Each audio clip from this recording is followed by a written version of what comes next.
Hey guys, welcome back to my channel. It has been a little while since I have made a sit down video like this. I have just been really busy with summer plans, activities, keeping up with all of the things homeschooling and trying to get a plan together for the new school year. But the funny thing in saying all that is I'm trying to keep it simple this year. I am officially going to be homeschooling both of my kids with curriculum this year. I have two little girls. One is 5.5 and she is starting second grade, and my youngest just turned 3 and she is starting preschool. So the majority of this is the Good and the Beautiful curriculum, and let's get into it. So just in general, the learning never stops in our house. We don't go through our curriculum books during the summer. We just continue to keep up reviewing. I will be honest, not as often as I hoped, but we still had review and continued to read. So first thing I'm going to talk about the Good and the Beautiful new language arts. It's just new and improved and updated. It's more on grade level instead of like half year advanced kind of thing. My oldest daughter just finished I want to call it old version now, of the language arts level K, which the grade level for that was advanced kindergarten and regular first grade. So she completed that last year, and we are going into language arts 1, which this I already had printed and ready to go. I decided pretty much after a week that I wanted to wait because I love everything that they come out with that's new. So I was kind of set on waiting for the new one because of the timing. So if you don't know, preschool was the year before. This year, level K, 1 and 2 for language arts were just released back to back. And then next, I think it says early summer. So next summer, level 3 will be updating as well. I wanted her to start on level 1, especially with her age, because she is 5.5.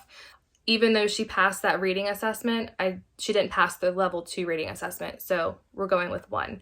All of that to say, take the placement test or reading assessment, whatever they call it, on the website. It is definitely accurate, and I recommend following that as a guideline of where to place your child. So yeah, just because I had already printed it and already had it, I was going to do the older level 1 of language arts, and that comes with the level 1 reader, which she had already been kind of looking through. We are still gonna kind of use that as a reader just because we have it just as extra material to read. And those also had the yellow phonics cards, and I'm so glad that they are not doing that anymore. Out with the old, in with the new.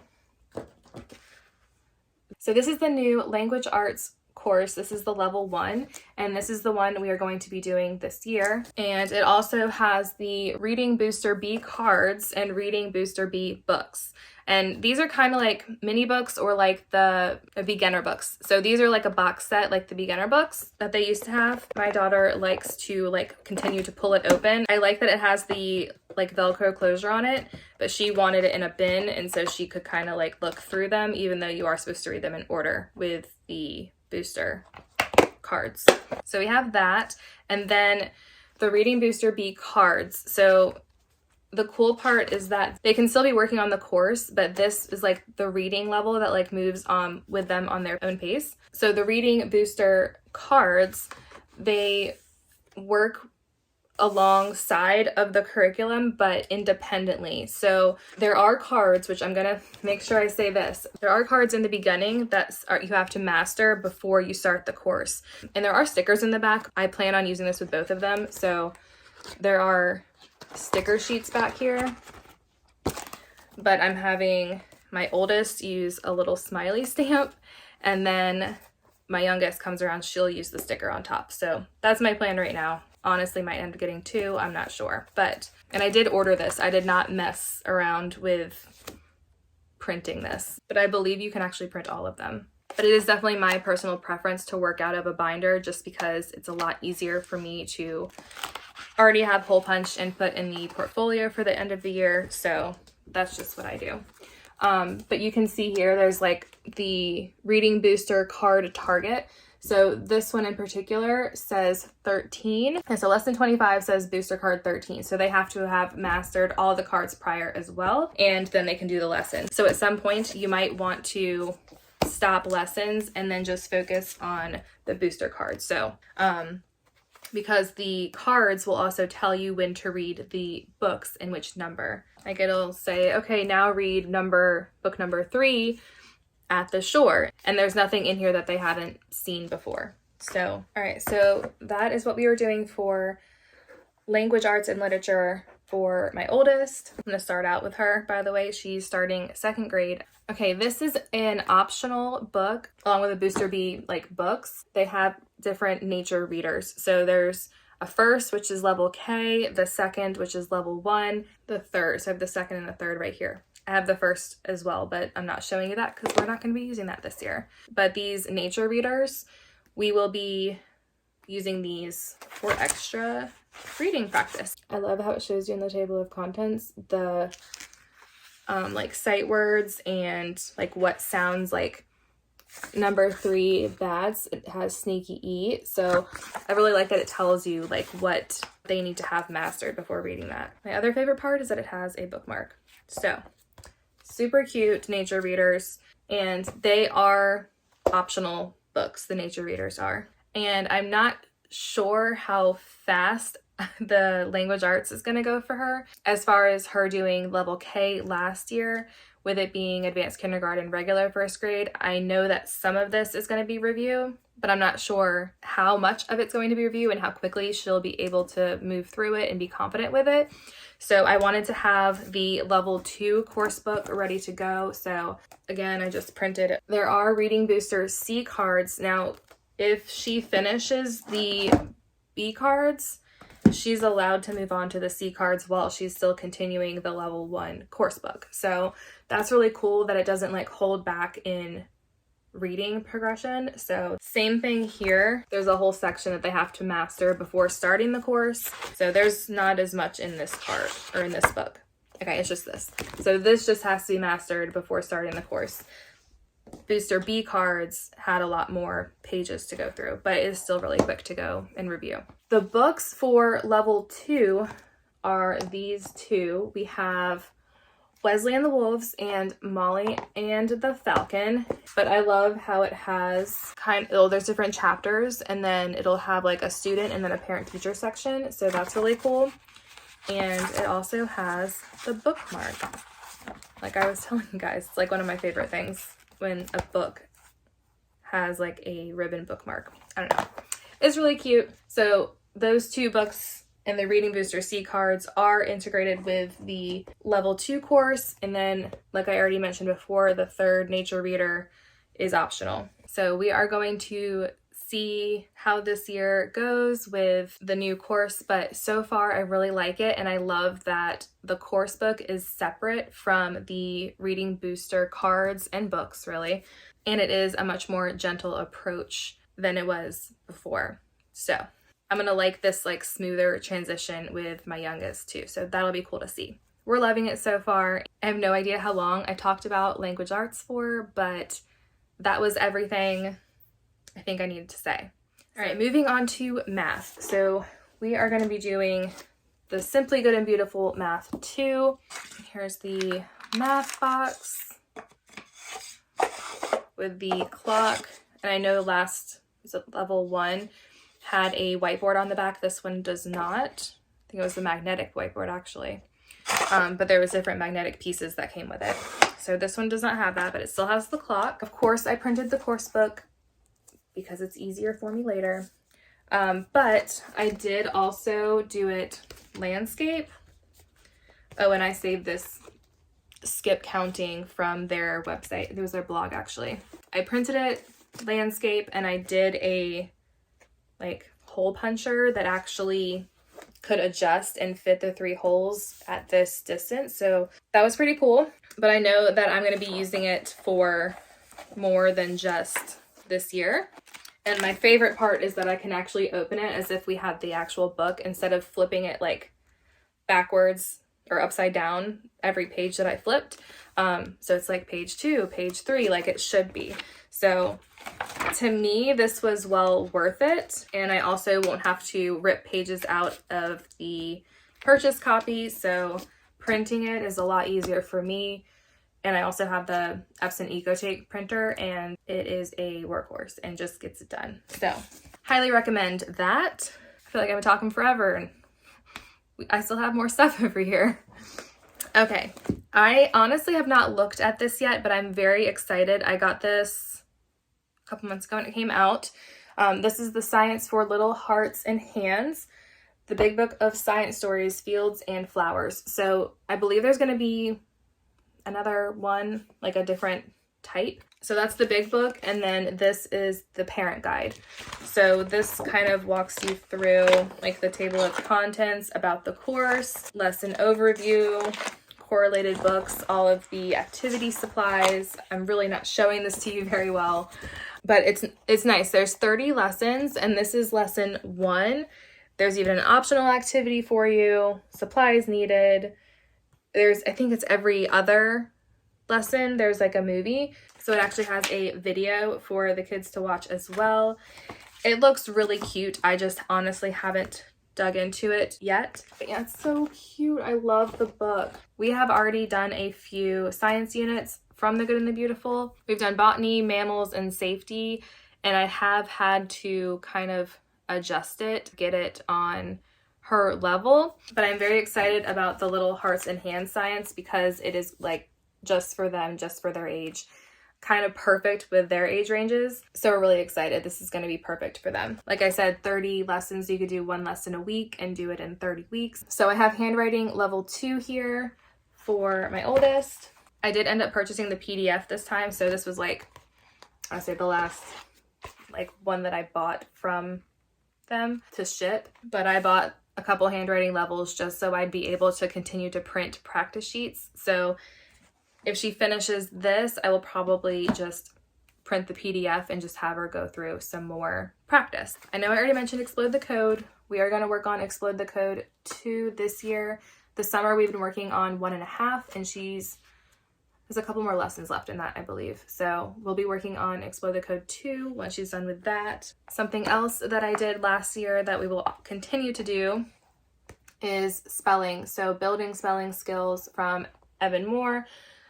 Doing grade 2, so super simple, where it has the words, you copy it, the missing word, dictation, the vowel sounds, and then the correct word. So I believe that's it for that week, and then there's a test. Pretty much 1 sheet a day, and then a spelling test at the end of the week. This is 30 units or 30 weeks, so I definitely saw improvement when we were using this last year. I don't even remember when I started it, but we did grade 1 and she did like half of the book. That was more on me not keeping up with it. But yeah, so 30 weeks for this one. And speaking of the spelling list, so instead of just writing it down on that front page, I also had this notebook. This is actually Channy's handwriting notebook.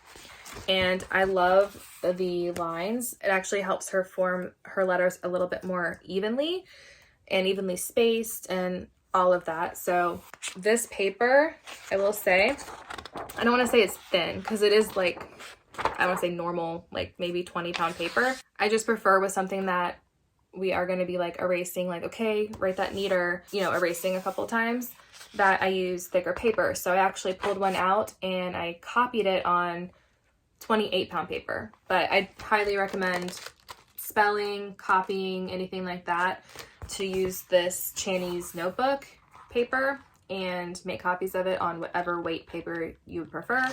And yeah, that's just my preference for the thicker paper, but I did 28-pound paper for her to copy the spelling words and practice. Honestly, all of this is covered in the language arts. They definitely have a whole spelling list and all of that for like each unit, and I haven't really dug into what has been updated and changed. I'm just going to discover it as I go, and if I need to drop something, it'll be fine. But right now, Explode the Code, spelling, and we're going to do some grammar this year. I haven't used this yet. This is Easy Grammar grade 2, and I just got the student workbook. I believe that there's also like a test book and like a teacher book, but it has like different days. So like it's 180 days. Capitalization, punctuation, alphabetizing, sentence combining. Sometimes we'll do parts of speech, but it's kind of the same like routine every day. And it doesn't take very long. It's like a nice quick morning work. I am going to be working on this with her this year. Honestly, I wanted to look into Fix-It grammar, and that doesn't start until grade 3, which I think most grammar things that I've seen are start at grade 3. I wanted to give this a shot. We will see how that goes. So that is definitely new to us. I also have a book that I didn't grab. We're going to be working on geography this year as well. It's just a basic workbook, so we're going to go through that. I am planning on starting the Good and the Beautiful new history when that comes out next year. History 1 through 4 are the current ones that are out right now. And I know there's been a lot of talk about like how the dates just kind of flip all around. So I definitely want to wait, especially with the ages. I know she'll be in 2nd grade, but she is still 5.5. So I don't want to overload her. And then with my youngest being 3, I want to kind of wait till she's a little bit older as well. So history next year is the plan.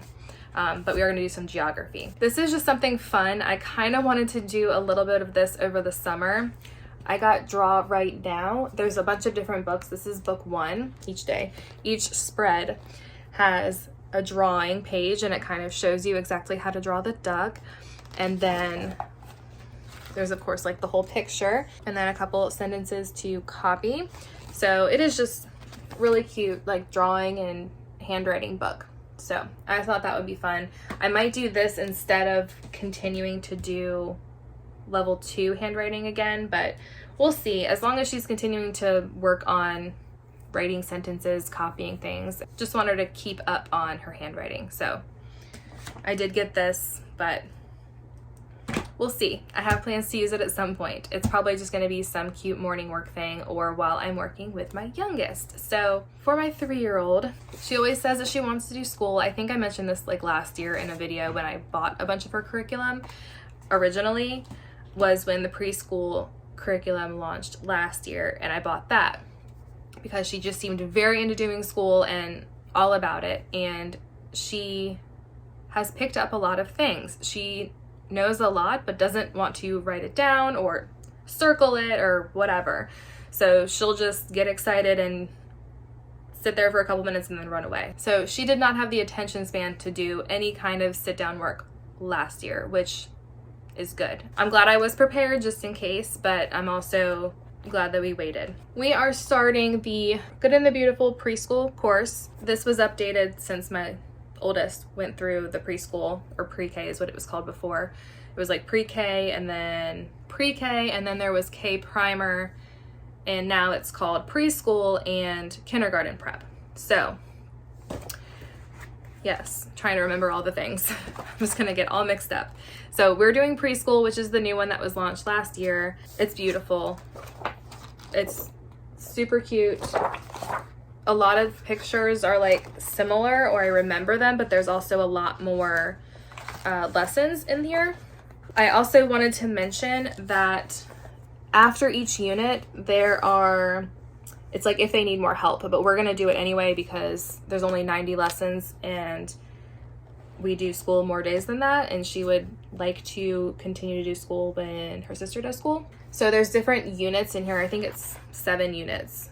So there's different units as you work through the course book. So this is the start of unit 3. It's lessons 28 through 43, and it says if they need more help with these letters E to H, use the unit 2 practice sheets before moving on to unit 3, or use them as extra practice sheets as you complete unit 3. So what we are going to do is once we get to this point, like we finished unit 2 and we are going to start unit 3, we are going to go into our practice sheets, pull up whatever practice sheets are for that unit, and there's 10 for each one. So 10 for each unit, so there's 70 extra practice sheets in here, and just put in, basically once in between units, we're going to put in 10 practice sheets and then continue on. Not that we'll just be doing one a day, so if we do just one practice sheet a day, 90 lessons plus 70 practice sheets, that gives us 160.